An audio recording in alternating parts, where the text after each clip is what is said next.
Welcome back to Think Deeper. Once again, I'm Jack Wilkie, joined by Will Harrop and Joe Wilkie.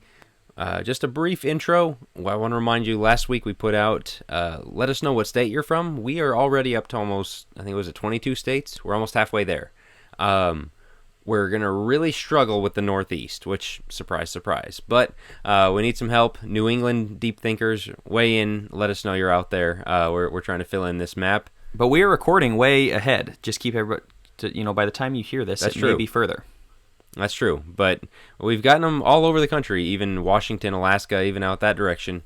Nobody in New England yet, so help us out there. So that's thing number one. Thing number two, we ask for time to time, wherever you consume this podcast, can you give us a review, a bump, a like, whatever it is. If you're listening on YouTube, subscribe, like, comment, whatever. If you're on a podcast app, leave us a review on there. We got some negative ones we want to balance out on iTunes. And I will say, it's one of those things that, like, we hate asking for this stuff, but man, it's nice to get a right. It's nice to get a 5-star, after you get a couple 1-stars in a row. And so, we really hope you guys enjoy these shows. And so if you do, again, 20 seconds, leave us a 5-star, leave us a review would be even better. And then we'll stop the promotional stuff after that, I guess. That's right. Got to get that rating back up. Gives us some legitimacy. Somebody said that we're kind of like an echo chamber. We're not an echo chamber, are we, guys? Right. No, not right. a chance. Not no. at all. Not at all. Okay. Sorry, had to do that. All right, let's get into this week's episode. I said I'm breaking out the thesaurus. It's not an interesting or an exciting episode. It is I think necessary episode. Okay, there we go. It's a necessary episode. A follow-up to last week. We talked about deconstruction stories of those who have walked away from the faith. Joe, get into why we're doing this. This is keeping young people faithful. We're not doing it from a parenting angle. We are parents of young people. We fully acknowledge that we've got a long journey to go. We're speaking from a different point of view, so go ahead and introduce that. Right. So I appreciate you saying that. No, we all have, Jack, I think yours is the oldest, Gloria's 4. We're not coming from on high, but we have. Jack and I are 2 of 4, all of which are faithful at this point, and by the grace of God, and God is very good.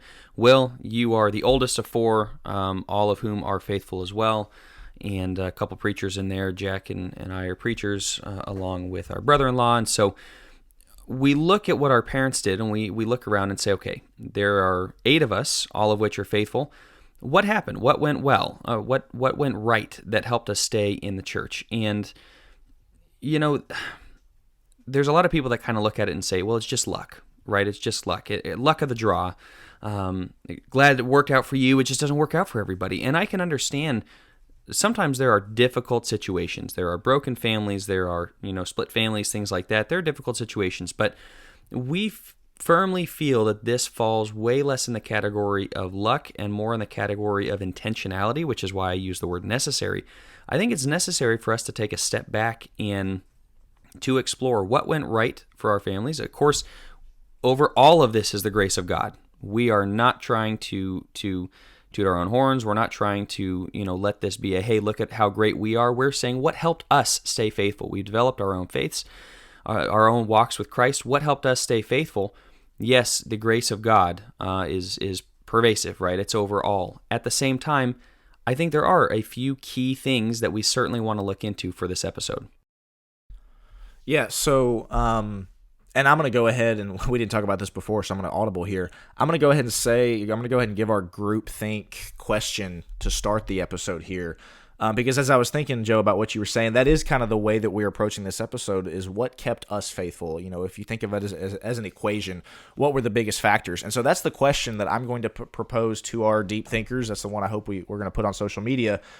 In your opinion, what is the biggest factor in you being faithful today? If you're a faithful Christian, you're listening, that's something that, again, we don't have all the answers, and so we want to hear from you. What do you think is the biggest reason you're faithful? And the thing I'll say is be as specific as possible. That's what we're going to try to do with this episode. I'm about to get us into the first point here. We're going to start with some more maybe generic theoretical things, but be specific in your answer. So anyway, that's the group think question. What is the biggest factor in you remaining faithful? But as we get going here, we have 10 reasons we want to get to, or 10 factors, I guess we might want to call them. Jack, go ahead. Yeah, I was just gonna say, as we get into this, it is not as to repeat a little bit of what Joe said. It's not a checklist of do these things and it's gonna work. On the other hand, it's not just luck. There is a faithful intentionality to it all. Proverbs 22:6. So many times the debate is, well, is it a promise that if you raise him up in the way he should go and he will not depart from it? Don't worry about that debate. The point of it is there is a path on which you should be leading young people, and the path we felt we were led along. In this, we think there's three types of Christian families. There's those that the church is very much on the fringes of their life. It doesn't really impact their parenting, what they do with their kids, or all of that. There's the other side of it where it's very important to the family and drives everything that you do, that intentionality. And then there's in the middle where it's kind of, well, we're going to try and get our kids to accept our faith, but we're also going to let the world have a crack at it too. We're just going to kind of the takes a village kind of approach, and we're very much advocating for that intentional, strong, really trying to find the path toward leading your kids towards faithfulness. So with that, we've done this format before. We've got 10 points we're going to get to. We're timing them at 6 minutes each. Just anytime we have a list like this, we like to time it to make sure we get in and out of our points, and that we're not here for 3 hours, right? So, Will, you were going to go ahead before I jumped in and interrupted. No, you're good. You're good. Just so excited to get to these points here. Point number one, and again, we're going to start more in the theoretical realm and get more to some practical stuff later on. But when I was sitting down thinking about, for me, hey, what is it? What's the chief reason, or what's one of the biggest reasons why I consider myself faithful today? And the first thing that I came up with is that my parents made literally everything else of secondary importance. By that I mean anything else you could think of about shaping me to be a human being, keeping me well-rounded, education, sports. That was all completely secondary, or it was of secondary importance. The most important thing to them was making sure that I was a faithful Christian.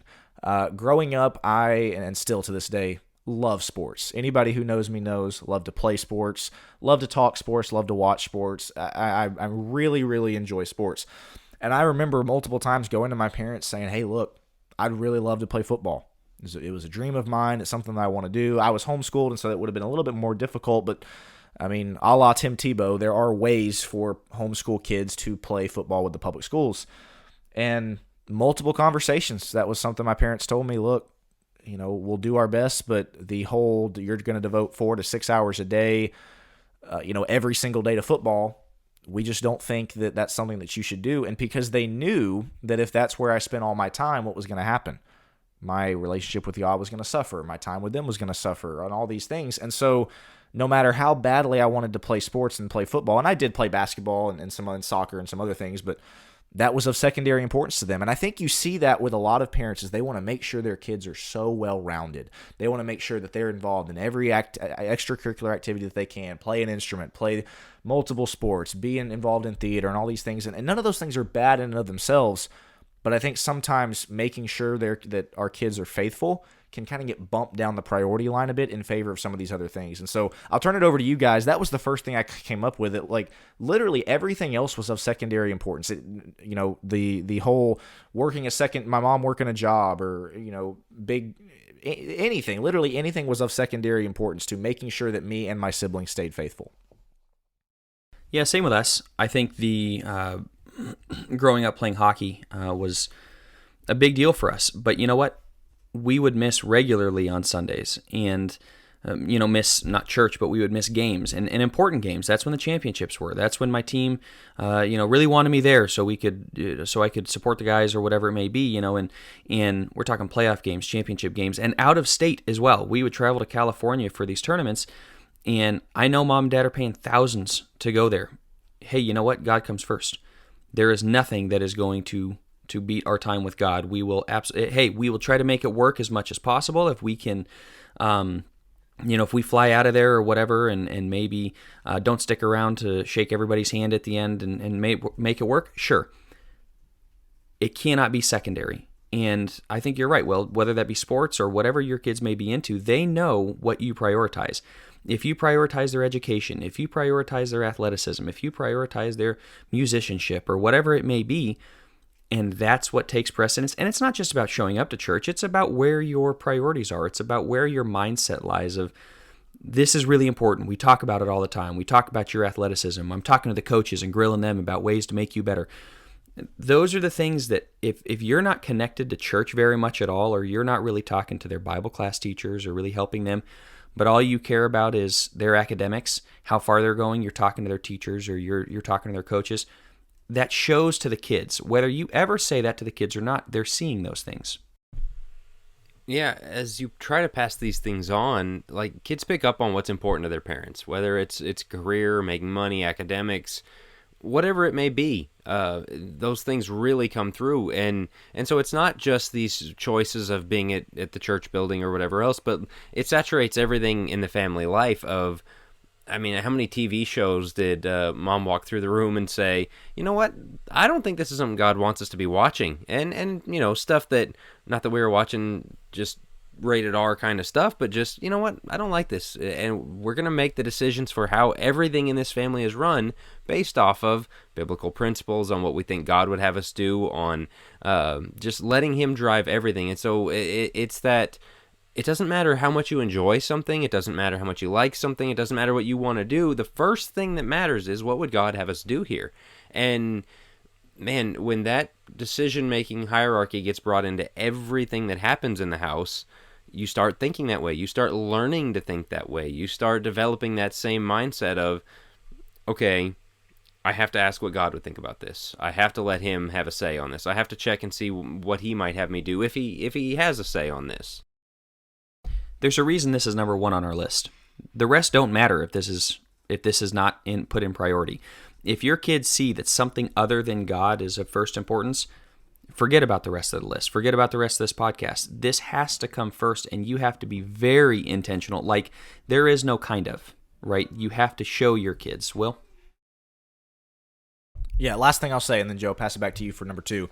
You know, there is something about when everybody is united for a goal, man, it's a lot easier to strive for, right? If you've got a company or an organization and everybody's just kind of doing their own thing, nobody really has an aligned goal, that company's not going to do very well. Same thing with your family. If you're, and that was one of the things that I felt growing up, is that my family, my parents communicated to us, look, this is a mission, a goal for all of us to get to heaven. And so that's something, you know, you got to be united with your kids and making sure they know, look, this is the number one goal, and we're going to work together to do that. You know, sure, do we want you to have a great career, good at sports, all that? Sure. But above all else, we want you to remain faithful. And so, again, just communicate that to your kids as far as making sure they know this is a shared goal that we're going to have. Man, that was good. 6 minutes and 4 seconds. We'll go to number 2. And number 2 is, our parents cared or had a focus on the heart, not just the actions. You see this with a lot of parents, that it's really, hey, if I can just get you to show up to church, if I can just get you to obey me, by whatever means necessary. I might scare you into it. I might guilt you into it. I might plead you into it. Whatever it is, I just want the behavior to be there, but the heart is never really there. And then they're shocked that when their kid turns 18, goes to college, whatever it is, that they lose them. You go, man, well, they always did the right things. Yeah, but you never really had the heart, did you? And that's something that our parents pushed quite a bit. I think both of our parents, Will, yours, and mine and Jack's as well, of making sure that the heart was right and that we had a heart for God. We had a heart for the right things more than just, hey, you need to do this because I said so. I think that's part of provoking a child to wrath, is just saying because I said so over and over and over, and never allowing them to develop the heart behind why they do what they do. Maybe at an early age, sure. You know, a kid is running toward the road. Yeah, hey, do it because I said so. We can explain later. You're 4. You don't get to know that.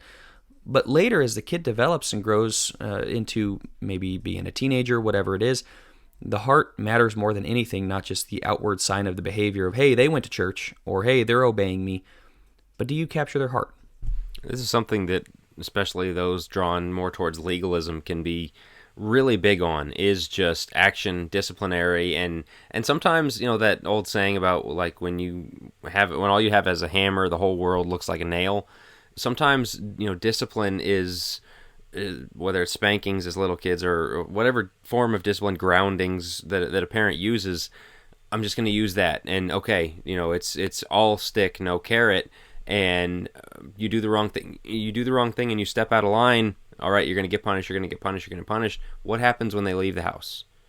And there's nobody standing over them with that punishment. What happens when they look around and they realize, I don't have to do this anymore? Well, a lot of times that's where you see those kids that grow up in really strict households rebel really hard because the action was driven by not the heart, but just by the threat of discipline, the structure that was in place. And when you take the structure away, it falls apart. The point of the structure is it's almost like training wheels. It's getting the kid to the point to where their heart is leading them into the right decisions. Now, they're still going to need guidance. Everyone needs guidance. I mean, your whole life you're going to need guidance. But this idea of developing a heart in somebody that they love God, they want to do the right thing. They want to be nice to their siblings. They want to obey. They want to be right with God. They want to make the right choices and be the kind of person other people enjoy being around, and that is an uplift and encouragement to other people. And that kind of heart is something you develop through biblical training, and not just, here's the line, if you step over it, you're going to get in big trouble, and that's the end of it. Right. One of the biggest things I looked for in a spouse was, do you have a moldable heart?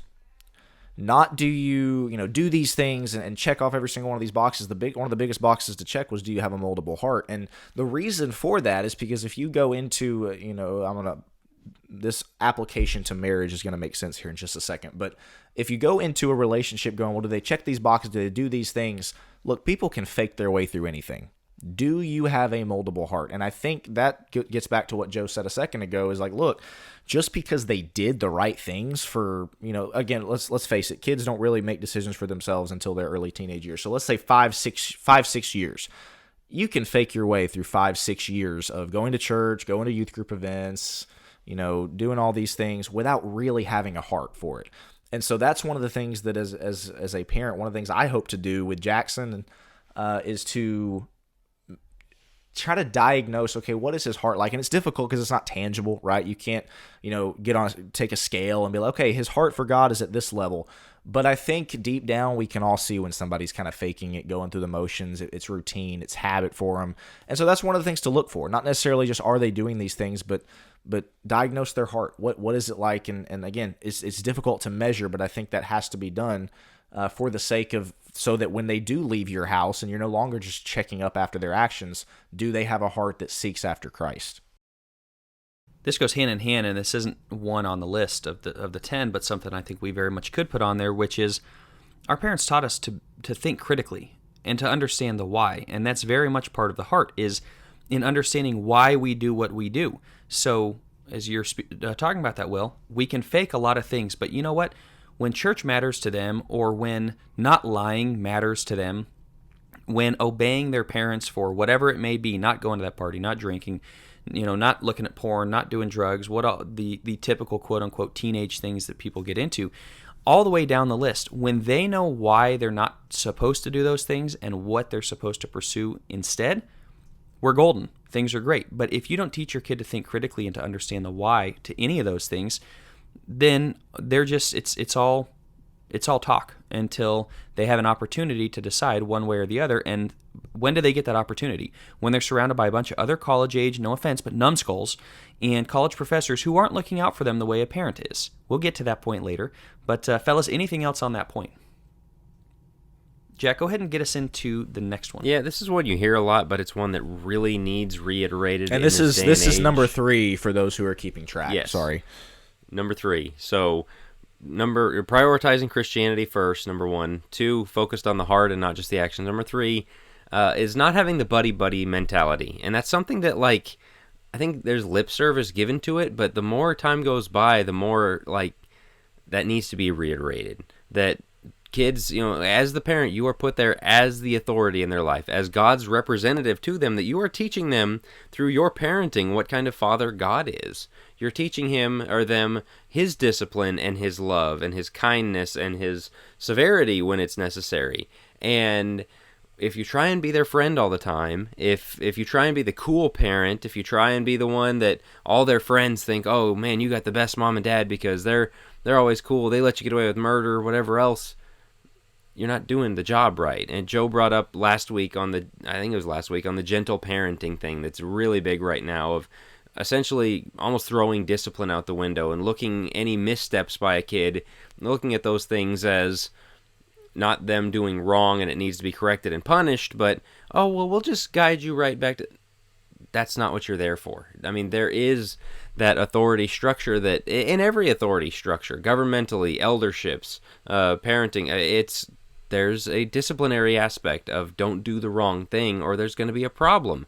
And, I mean, the Proverbs have this about he who spares the rod hates his son. Spare the rod, spoil the child is what people usually say, but it says he hates his son. And Hebrews brings that back around. It says God disciplines us because every father who loves his children disciplines them. You have to take part in that. You have to make that a part of your family life. What's the reason why people say, hey, you probably shouldn't go into business with your friends?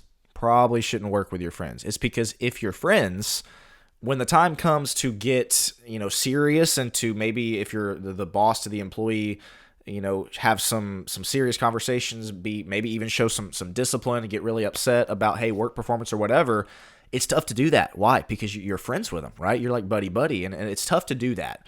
And so, some people can pull it off, sure, but there's a reason why people say that. It's the exact same thing with parenting. If you're doing everything that you can to try to, elbow, hey, buddy, how's it going about the latest movies, music, whatever, and always just constantly try to be their friend and get their approval in that way, well, what are you going to do when it's time to discipline them? When it's time to bring them back into their lane? When it's time to rein them in? It's going to be a whole lot more difficult if you spend all this time trying to be their friend. And the crazy thing about it is the friendship will come later. This is not something that's new. I would consider my mom and dad very good friends right now, but I'm also married with a kid that moved out of their house.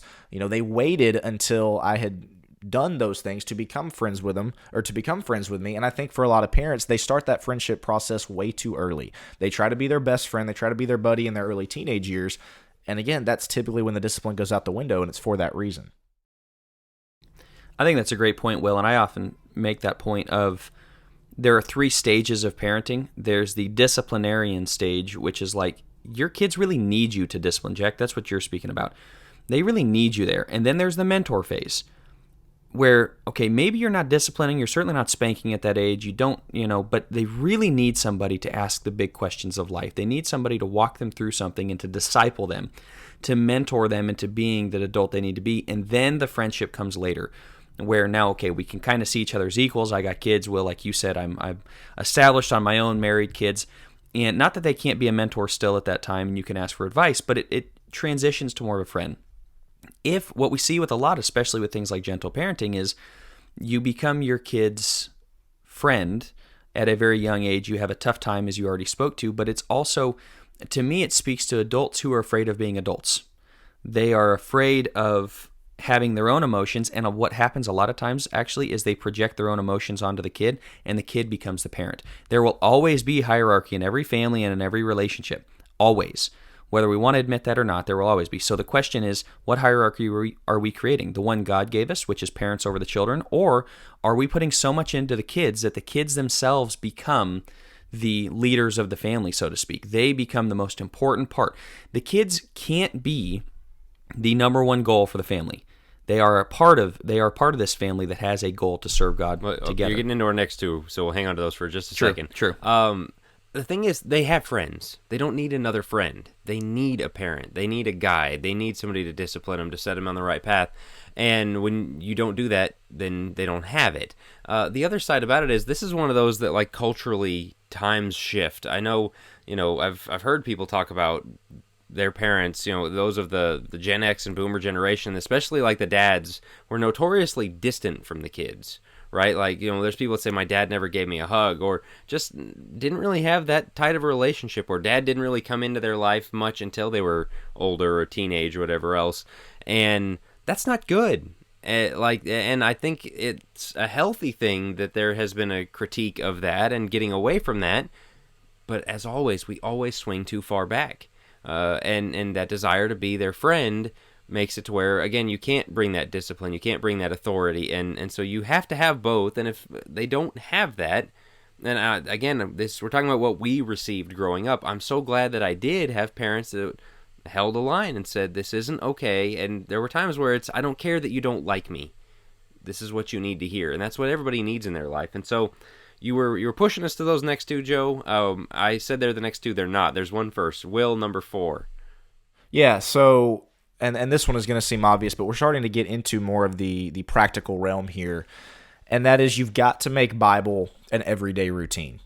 You've got to make Bible study, Bible discussion an everyday routine. This is number 4. And this is kind of a disclaimer that we're going to have to give with this one. We've already had an abandoned public schools episode, so I don't think any of our audience is going to be utterly shocked when they hear, that we are very pro homeschooling. But it's because, look, if you don't homeschool your kids, the time it takes, which just gets into the next one, this Bible discussion, Bible study with your kids, it's so much harder because you just don't have the time.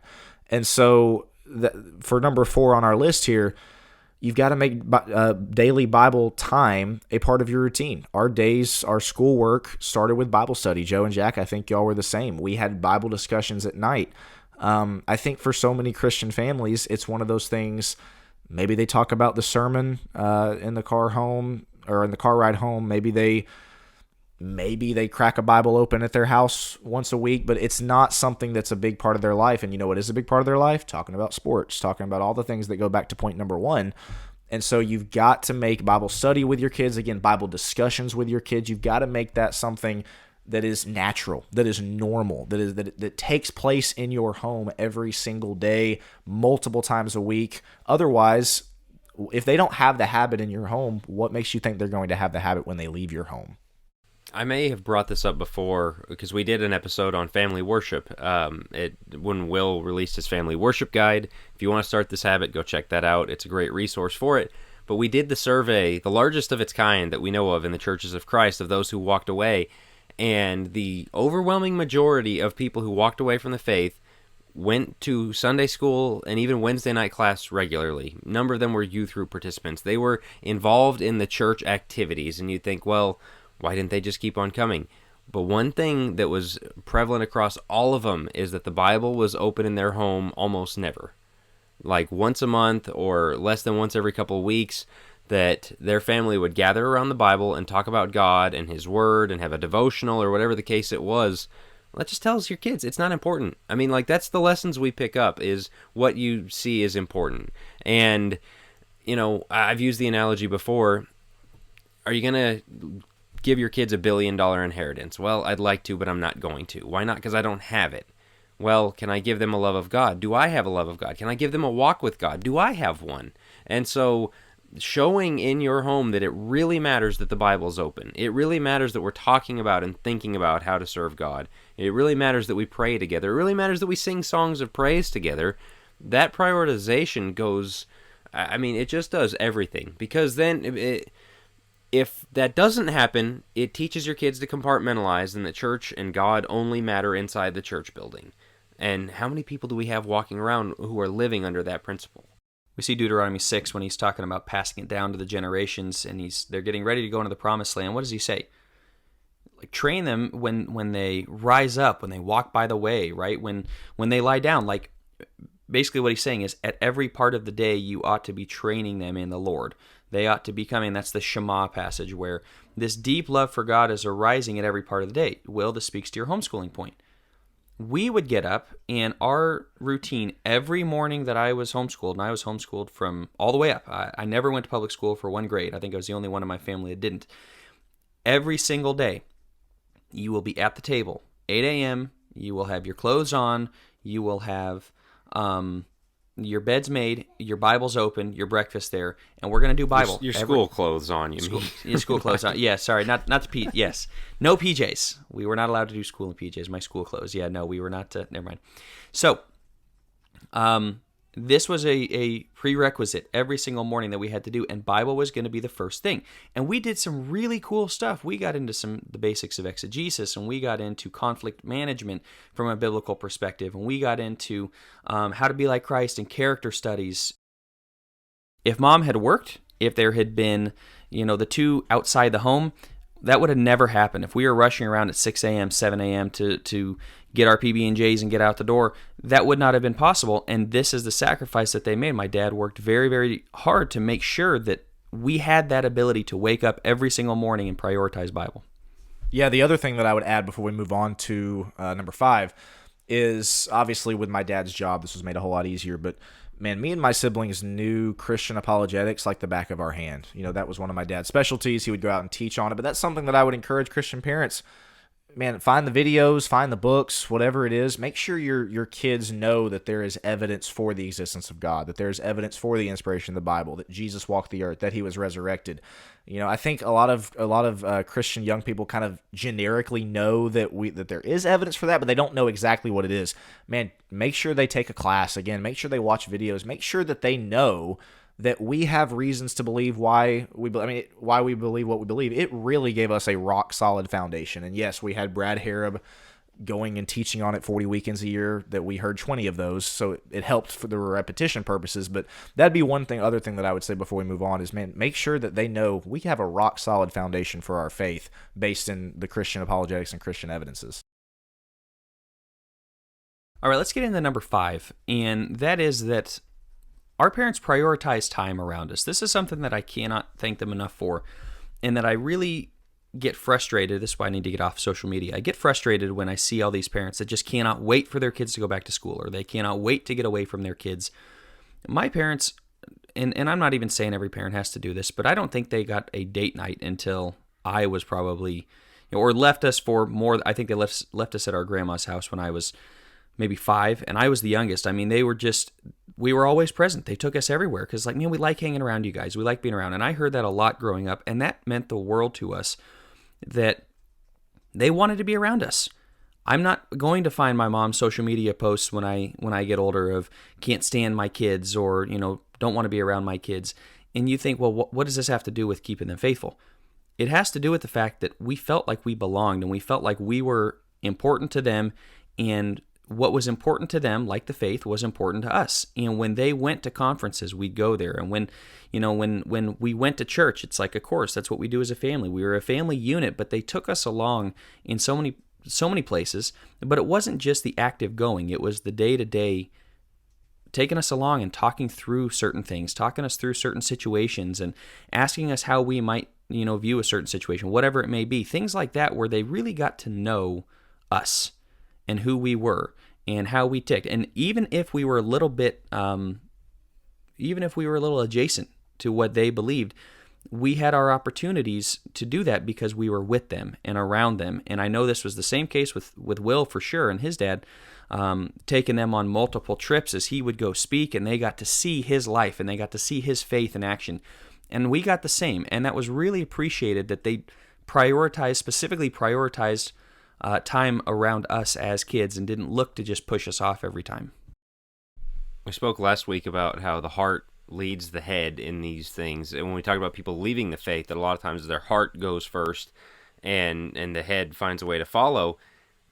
It goes the same direction in the good direction. And you really want to capture a kid's heart. And people go where they feel wanted. They go where they feel loved, where they feel safe. And having family around you that loves you, that is backing up and is complimenting and is side by side with the gospel message you're trying to teach a kid was a huge deal to us. To know that this is not authoritarians telling me do this or God's going to strike you down. That's something you talk about a lot, Joe, is the people's relationship with their parents, especially their father, reflects their relationship with God, how they Absolutely. view him. And so if you feel wanted by your parents, if you feel prioritized, if you feel like, that you're a major part of their life and they're not always trying to pass you off on somebody else, they're not always rolling their eyes at how put upon they are to have to deal with you and get you to your chores or your hobbies or your activities, that means something. And that old cliche about they don't care how much you know until they know how much you care, that happens on every level, including parent-child relationships. And so that's something to really make sure your kids know is, you're not a burden to me, and I want to talk to you. I want to be here for the hard questions that you have, for the temptations and falls, the stumbles that you have, that I'm here for you, because I just like you as a person. I love you. You have value to me because of who you are, in the same way we have value to God in that way. This is such a balanced equation that, Jack, for number 6, you're going to get us into the flip side of this equation here in just a second. But for this side of it, it can be so easy to have your own individual pursuits. I mean, you have your things that you want to get done with your careers. I'm thinking more specifically from a guy's perspective of, I want to do this with my career. I want to do this with my job. I want to pursue these things. Hobbies are great and enjoyable to have.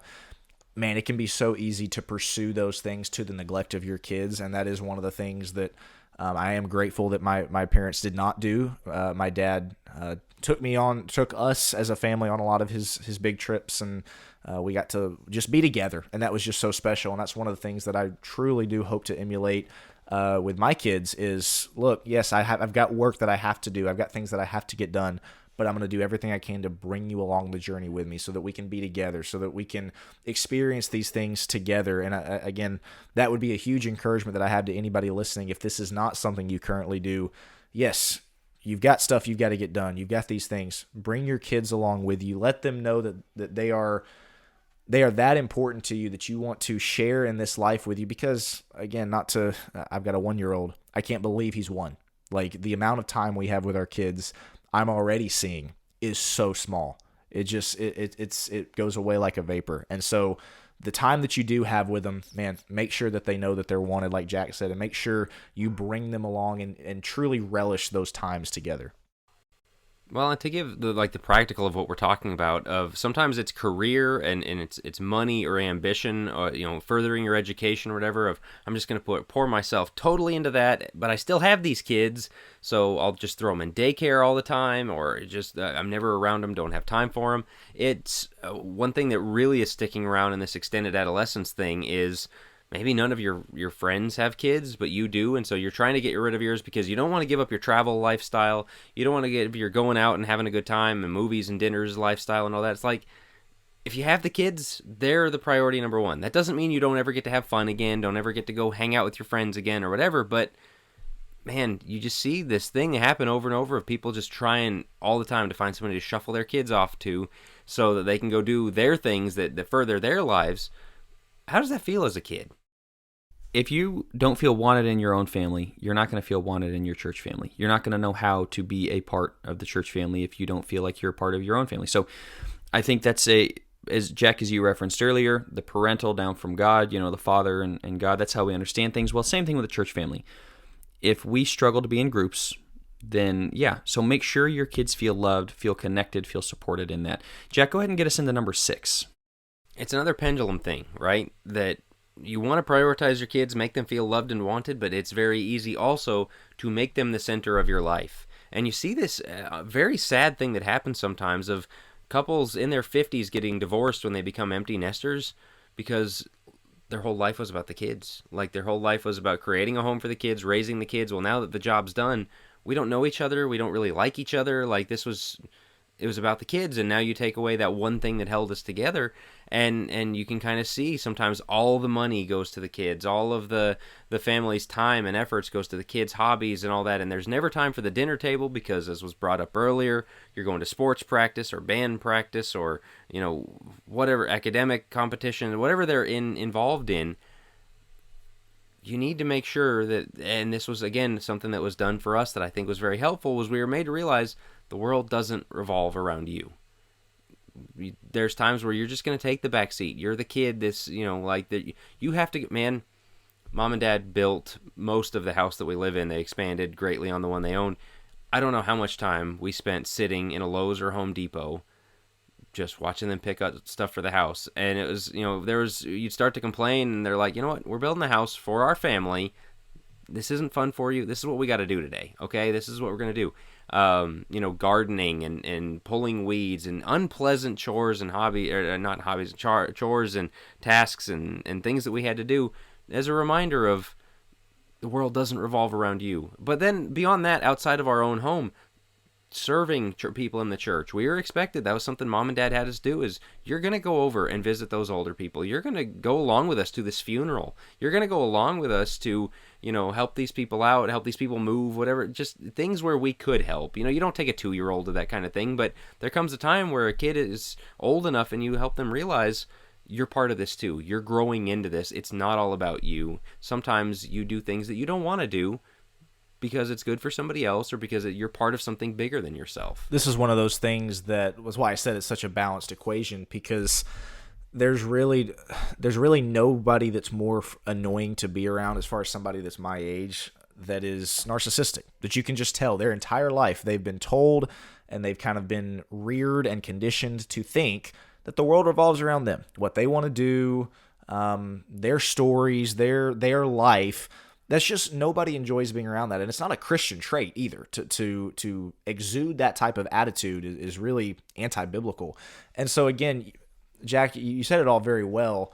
I think back to, I was having a discussion with my wife and a few of our close friends about, when our kids do start playing sports, and one of them made the comment that they want to make sure that they know, that our kids know, man, we're going to be at every single one of their games, that they feel supported, and we're going to be at every single one of their sporting events or band or whatever. Me and Rachel doubt we're going to have very many artsy kids, but who knows? But anyway, wanted to make sure that they feel very supported. And I made the point, and I could be very wrong on this, Joe. I'll let you kind of maybe correct me if I'm wrong about this.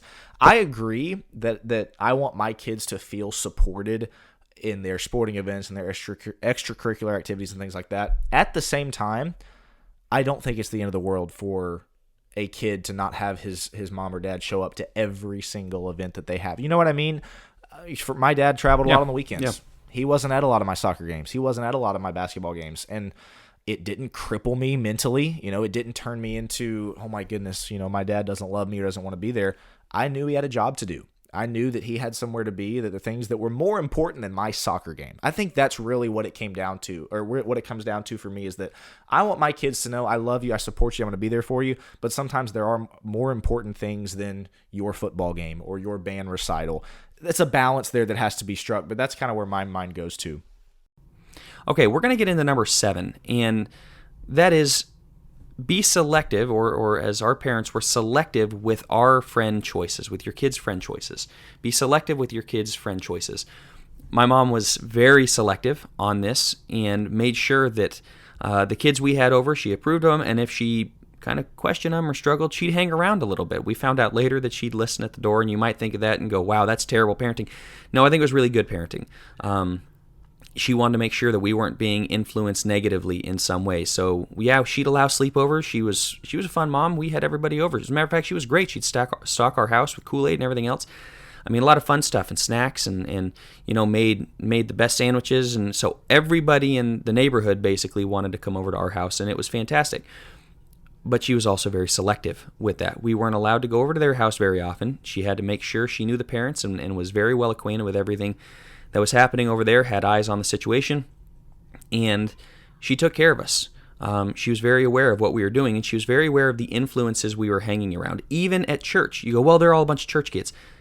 That's not always the case. Sometimes they're going to church, but there are plenty of bad situations surrounding church that unfortunately happen a lot. Kids being shown porn, or kids being pushed into doing certain things from peer pressure that's not good. You go, wow, that's a kid at church. Your parents should be well acquainted with who you're hanging out with and should vet each and every one of them. Our parents did, and I'm very grateful for them doing that. I think we oftentimes quote, and when I say we, the church collectively can sometimes quote 1 Corinthians 15:33, evil company corrupts good morals, and we just kind of haphazardly and without really, nonchalantly, I guess is a better word, nonchalantly quote it without really meaning it, without really, actually living it out. And by that I mean parents will hear sermons about that, they'll quote that verse, and then they'll allow their kids to basically be around anybody. I mean, from my experience, I've seen it where, okay, do they maybe attend a denomination? Do they not break the law? Okay, cool, you can go hang out with them. You know what I mean? There is, like you said, Joe, there's not really a vetting process. There's not really man, what is this kid like? What is his family like? What is his parents like? And that is one of the things that I very much appreciate about my parents. Again, not in a braggadocious way, but they took that verse seriously. They knew that one of the quickest ways for one of us to go down the wrong path and to lose our faith in God was to be around people who would be more of an obstacle and a hindrance to us getting to heaven than somebody who's going to help. But I want to bring up the other side real quick before I hand it over to Jack. My parents, another thing that I really appreciate that they did is they were selective with our friend choices in a positive way too. And by that, what I mean is they actively looked for people, for friends for us that they knew came from really solid families, really good Christian parents who they knew would be good influences for us, who knew that they would be, that they'd be good friends with us and good people for us to hang out with. No, they didn't dictate our friends, but it was one of those things. They looked for those people, and they gave us opportunities. You two are a perfect example. Y'all are both older than me, but my parents actively looked for people like you guys to place me around so that, hey, I could be influenced by people like y'all. I could, rather than going around, Joe used the word numbskulls earlier, rather than being friends with a bunch of numbskulls, be friends with people who can actually influence you for the better, who can actually get you closer to heaven rather than being a hindrance. So it can be done in a positive way as well. Right. We're going to get to sheltering here in just a minute as we get towards the end of this. So I don't want to go too far into that because somebody would say, well, the helicopter parenting, you're sheltering too much. There's a balance on that for sure, but that is one of the things is who you're hanging around. You brought up 1 Corinthians 15:33. You think of Psalm 1 as well, of standing in the path of sinners, sitting in the seat of scoffers, of you can get into big trouble. Proverbs as well, he's telling his son, hey, there's good people to hang out with and there's bad people to hang out with, and this is greatly going to affect your life, which one you choose. And I've seen people, friends of mine that got in with friends that just it's hard to talk about, frankly. In fact, I'm not going to go down that road because just people whose literally lives were destroyed by the wrong friend group, by innocent middle school, high school age friends that they start off and it doesn't seem like that big of a deal, weren't vetted enough, and it's horrible things can happen, and that's an extreme case, the one that's coming to mind, but I've got other ones that are also very bad and pulled away from the faith and pulled away from family, from God, from all kinds of things because of the values that they were introduced to, new experiences, I guess you could say, they were introduced to by this this group of people they were around. And so that is something to be very intentional about, is who has your kid's ear. There's all kinds of things, all kinds of influences you need to guard against, and sometimes you understand their teachers, and if they're going to go to college, their professors might be that negative influence. The opposite sex might be a negative influence, and so you're careful around that. Just all kinds of, what they're finding on the internet, what they're watching on TV, you're aware of those, but sometimes it's that innocent-looking kid who's their age, who doesn't look like that much of a threat, who might be the biggest problem in their life, might be the biggest influence to lead them away from the faith. On the other hand, to Will's point, they could be the best influence. I think of a couple of guys. We had Dr. Denny Petrillo on the podcast. It runs the Bear Valley. He's the president of the Bear Valley Bible Institute Preaching School. And as young men, he was close friends with Dr. Dan Owen, who also teaches at Bear Valley. And man, two of the best Bible scholars I know who go back to their teenage years, if I remember correctly, of really just pushing each other and iron sharpening iron. That kind of thing is so cool to see. And so look for those kinds of opportunities. As Will said, put your kids around those kinds of people and watch out for those negative influences as well. Last thing I would add before we move on to the next one is, as Will, you talked about, you don't just force your kids around other kids. Teach them. It goes back to our point number 2 of getting the heart. Teach them to discern for themselves who the right friend is as well. If you have to dictate every time, they're always gravitating toward the wrong kid, and you're always having to go say, hey, this isn't a good influence. The kid will rebel, and they'll figure it out. Teach them why, like the Proverbs. Look, this kid is not a good influence, and here's why. Get them to buy into the process as well and to see who's good for them and who's not. Will, go ahead and get us into the next one. Was there ever any doubt that Joe was going to be the first one that took us like a minute over? We've been doing so good. Whoa. That was like 15 Surprise. seconds. Jack ran way over. And then I came in on 15 seconds because he had already taken liberties, and I thought, hey, why not? Longest 15 seconds. No, I'm just kidding. That was a good point. let's move on to number 8, which ties in basically directly to this one, and that is that we're talking about factors of keeping kids faithful. For this one, my parents were very involved with the search for my spouse. We had our episode a few weeks ago on courtship and dating, so maybe we'll spend a little bit less time on this one. As I was sitting down once again, kind of thinking, okay, what are the factors that got me to where I am today, faithful to God? One of them was my parents didn't just say, all right, good luck, go find your spouse, let me know who it is type of thing. They were very involved. And as we talked about in that previous courtship episode, they weren't advocates for prearranged marriages. They didn't dictate who I married. They weren't hand-picking them. However, they were very involved. They wanted to know my thoughts. They wanted to know, hey, what are you looking for? Hey, how about this person? Active discussions is all I'm saying.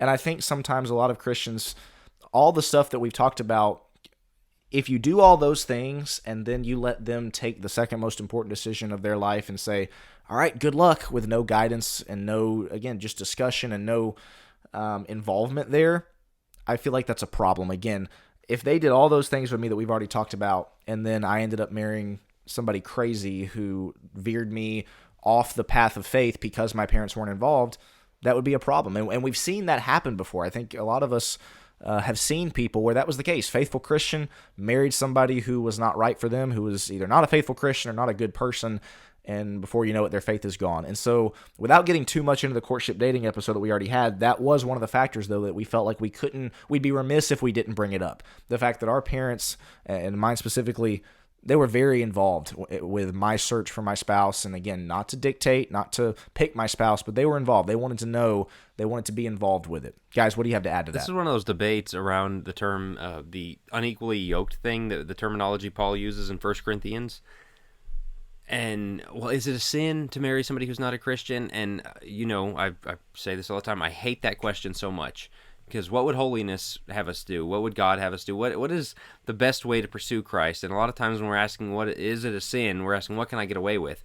And with this one, I just don't understand asking the question. I cannot understand it, because you look back to the Old Testament and, God saying, do not intermarry with the people around you because they will lead you away. And you know what? If they don't lead you away, they're going to lead your kids away. Like, you're going to have to try and raise kids with them. And think about it. However many young souls you bring into this world, you're going to have to be fighting against your own spouse in trying to bring your kid through. Like, if you're not aligned on this, and that's what Paul's getting at with unequally yoked, if you're not on the same team, if you're not pulling in the same direction, this is going to be a problem. And that pulling in the same direction most obviously comes when one's a Christian and the other's not. But if one's a strong Christian and the other one's not very interested, one's very worldly minded, one's very just not grounded in the faith and isn't too interested in being more grounded in the faith, those things are going to come up. And as I said, you just get into, well, is it a sin? No, don't ask that question. Ask, why on earth would you want to risk the soul of the person you love most, your spouse, and the souls of any children you have with them, and compromise your own ability to serve the church? As a man, you can't be an elder if your wife and your kids, aren't faithfully coming to church with you. You can't serve the church in that way. I mean, there's so many things that you're costing yourself when you don't consider that. And, Will, you brought this up. This was something that was big to your parents. It was something big to our parents, starting very early of, you know what, you're 12 years old. All of your classmates might have girlfriends. You're not going to have one because there's no point in that at this point. As we talked about on the courtship and dating one, you're going to start thinking about who do you need to be and growing into being that person, so when the time comes, you can find that person as well. So I'm hearing you guys are just big fans of arranged marriage. Is that what I'm hearing? That you're just going to pick a spouse for your kids and hey, they're a Christian here. No. Yeah, reading between the lines. Some people there, think that. Yeah. Right. Some people think that. They look at it and they go, well, how am I supposed to just pick for my kid? Don't they have choice? If they choose somebody, who am I to come in and say no? It's like, well, have you ever read 1 Corinthians 7? Yeah, the father can come in and go, no. That's biblical to put the kibosh on these things. And people will say it's Old Testament, but Isaac, or Abraham and Isaac, right? He didn't want Isaac taking a wife from the Canaanites. He knew specifically the type of family he wanted his son to take a wife from. Because these things, to your point, Jack, to both your points, these things matter. And are you talking about, how do we keep kids faithful? Yeah, maybe getting them around the right influences from our last point, but getting them to pursue the right spouse who may even pull them forward. We all have our weak moments. We all have our low points. Look at David as, the psalmist, like he had his low moments. But when you have a spouse who can lead you closer to God, and somebody that is going to help you, and to submit, a wife who might submit to to you as a husband, or for the husband to marry a husband who's going to lead you appropriately, those things, there's no value, no amount of value you can place on those. So yeah, this is absolutely one that's going to make our list for make sure that the parents are pursuing that. You as the parents are telling your kids, once again, not telling them who they're going to be with, but showing them why it's so important for them not to be unequally yoked, and showing them the type of people they should be looking for and why they should. And modeling that yourselves as well. Showing them that love, that prioritization of each other and of the church and all that. So that takes us to number 9. We're almost to the end of our list here. One thing I think both of our families did so well is connected us to the church. We had people from church over at our dinner table. I mean, probably hundreds of times, I think Joe would agree. I mean, just countless people have sat at Brian at Deanne Wilkie's dinner table, talking Bible into the late hours of the night. I mean, that was how we met the Harrobs, Will's family, is hospitality, having them over, and I mean, just chatting, talking Bible, talking the world and everything. And as a kid watching that, it showed, hey, the church matters. The church really is our family. We're not just saying that. That there is a love here. There's a service of others here. All of those values that come out in hospitality and time around the church, being involved in the work of the church, the every time the doors are open kind of thing, serving people and not just being served, being a part of the church, being connected to the church. It was huge. We grew up going to Bear Valley Church of Christ that has the preaching school attached to it. Our parents had the preaching students over at least once a month. They would invite all of them. And so we spent our entire formative years growing up around preachers. It's no wonder we do what we do now, because of that kind of influence of, hey, these people are serving the church. We're going to serve them. We're going to help them out. We're going to feed them. We're going to encourage them, build them up. It just shows you where the priorities lie. Right. This is another one of those things, Jack, you kind of referenced it, that I think we can just pay lip service to. Well, the church is a family, right? We're all family, and we've hit on this point before. But I think if our kids hear us say that and then watch us not live that out, view it as we see them a couple times a week, say hello in the hallway and then move on, kids can see right through that type of stuff. And so, you said it really well. My parents, one of the things that I hope to emulate, they literally designed the building of their house for the purpose of hospitality. They wanted a big kitchen, a big dining room, an open, welcoming atmosphere so that they could have people over, so that they could have the church over and our friends over and young people that they want us to be around. All these things linked together. If you communicate via your actions to your kids that the church is, just one sphere of your life, you got your work sphere, you got your sports sphere, your school sphere, and your church sphere is over here, man, that's going to have such a negative impact, because, again, you're not plugging them in to serve other people. You're not plugging them into being around older Christians, which we haven't really brought up yet, being around wiser elders in the church, people who can really help them along in their faith, not just people their age. Man, take those opportunities and use them. That was a huge factor for me and for my siblings as well. I think this really does boil down to hospitality among Christians. 3 words. That's really point number 9. When's the last time you had another Christian in your home, another Christian family in your home? And, well, do we have to have a Devo every time? Do we have to do singing? No, not every time. A lot of times when we had the students over, we were out playing basketball. But you know what would inevitably come up? Some biblical question that would keep everybody up until midnight talking. That happened so many times. I mean, we blew past our bedtime, I don't know how many times, because somebody would bring up something, you go, well, that's interesting. We're talking head coverings and all of these difficult Bible discussions. Somebody set it spinning, and you go, okay, now I got to get apart. And we as kids, I didn't have any thoughts of my own, so I get to sit at the feet of these great men and women who are currently studying the Bible like every day, all day, every day, and to get to listen to their thoughts as they're really working through it. And some writing papers, 10-page papers on these things. And we're getting to listen to them, sit at their feet, and to hear my parents chime in, and just all of these things about it was like the coolest feeling ever. And that's what we're looking for, is maybe sometimes you have people over and you just go in back and shoot some hoops. Maybe you play some board games or whatever it may be. Maybe you just enjoy the barbecue that your dad made. That's great. But sometimes maybe just throw out a biblical question, see what happens, get the wheels turning a little bit. That's part of the hospitality, is just having this openness of being around as many Christians as possible, trying to get into other people's homes, not necessarily inviting yourself, but be open. If somebody invites you over, go over there. That's important for your kids to see that you're not always the ones that are having people over. Sometimes you go to people's house and you let somebody else serve you, and you be connected to other members in the church as well. So hospitality, I think, it's underrated as a spiritual, kind of as a spiritual gift, to be honest.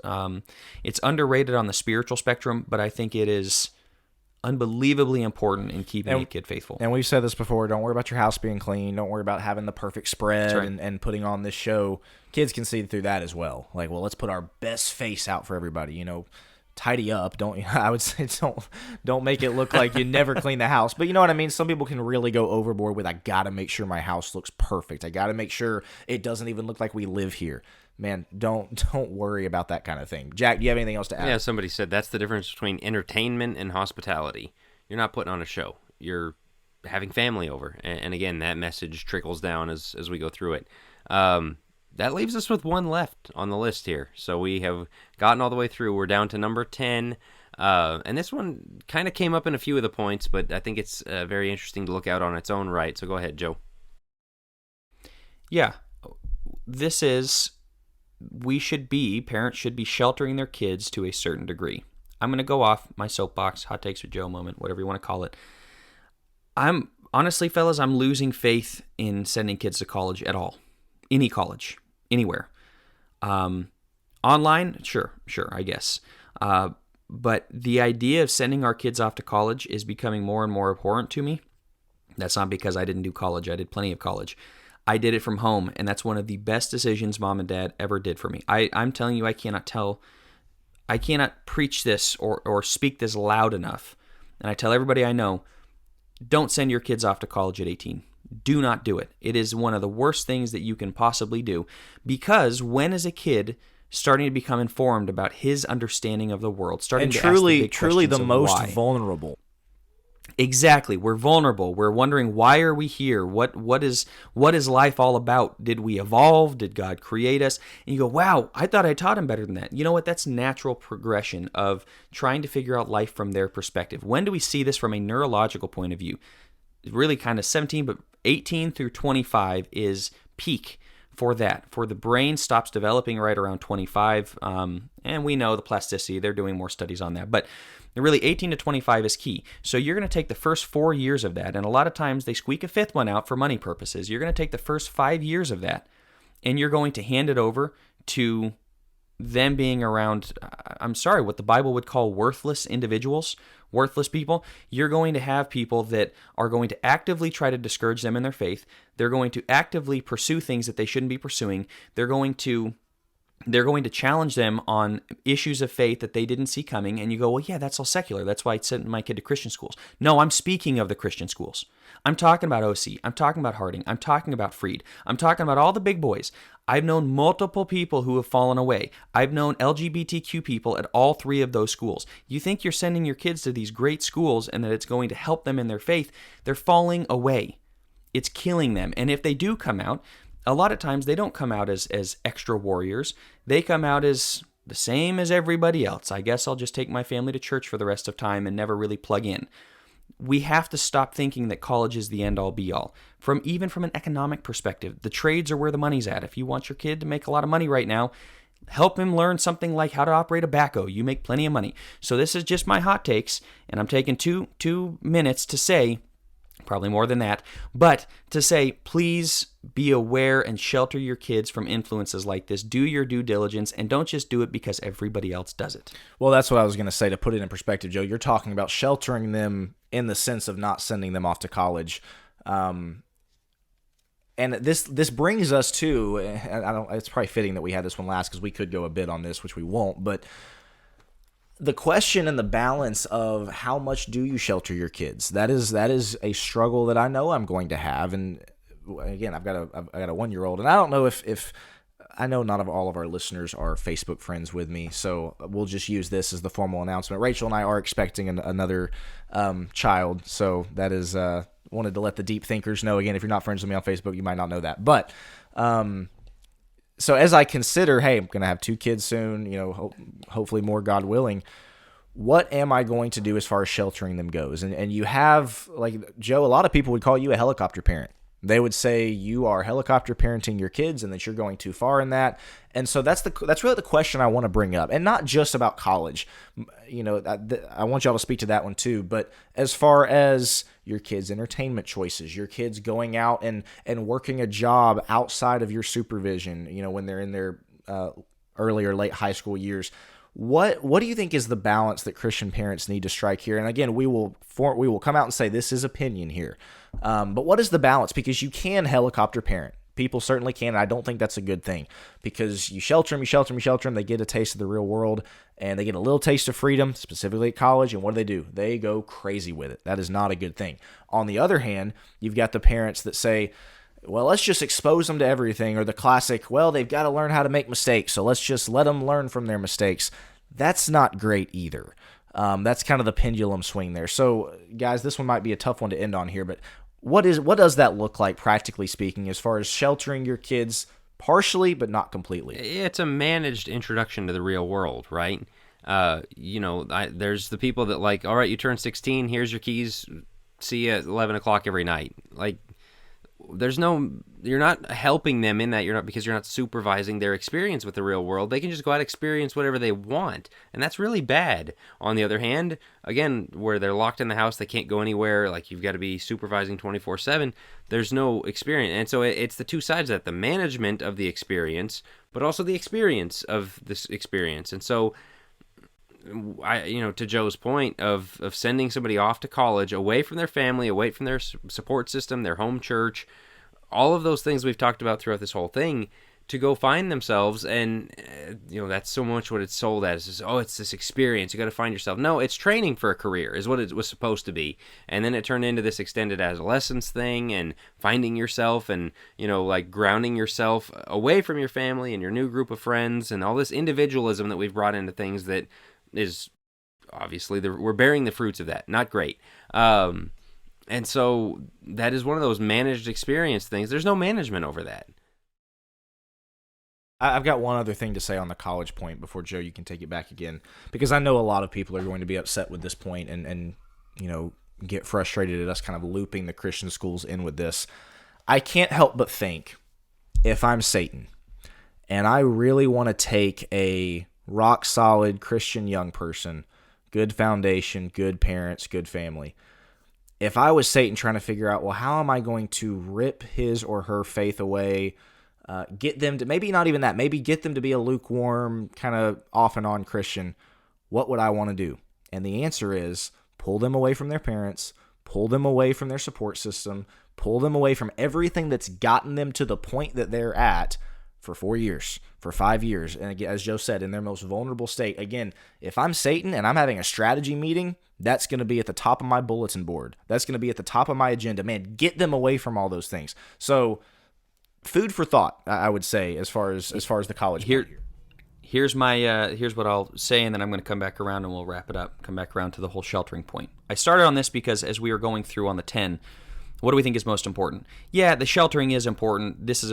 We made it a broader point. Specifically, when I wrote it down as one of the 10, it is get your kids out, don't send your kids off to college. That's what I'm passionate about. That's why I think this point stands. The sheltering stuff is good. I'll come back around, like I said. But the reason why, Will, is you talked about what's the other thing you do as Satan? Well, I would send them to what I would assume to be a Christian school and pick them apart from there.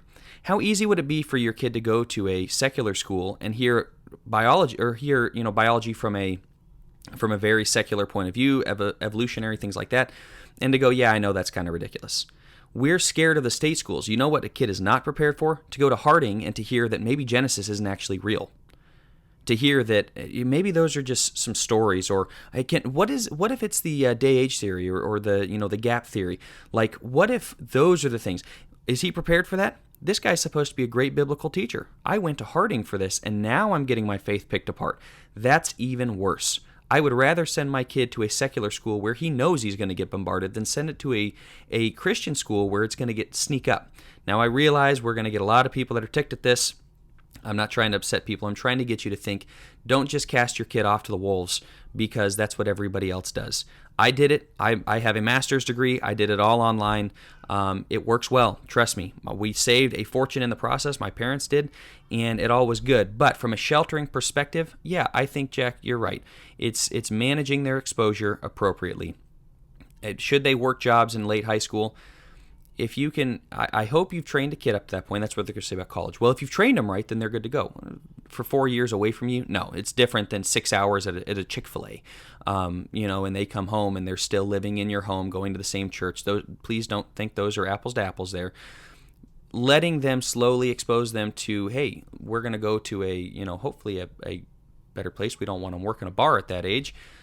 Let them come into the world on their own while having these conversations. The kid spoke about this, kid spoke about that. Be their confidant. Let them say those things. So sheltering needs to happen, but we want to make sure that it's on our time frame where we are allowing them to be exposed to these things with a lot of discussion all along the way is what I would say, and that's what helped the most.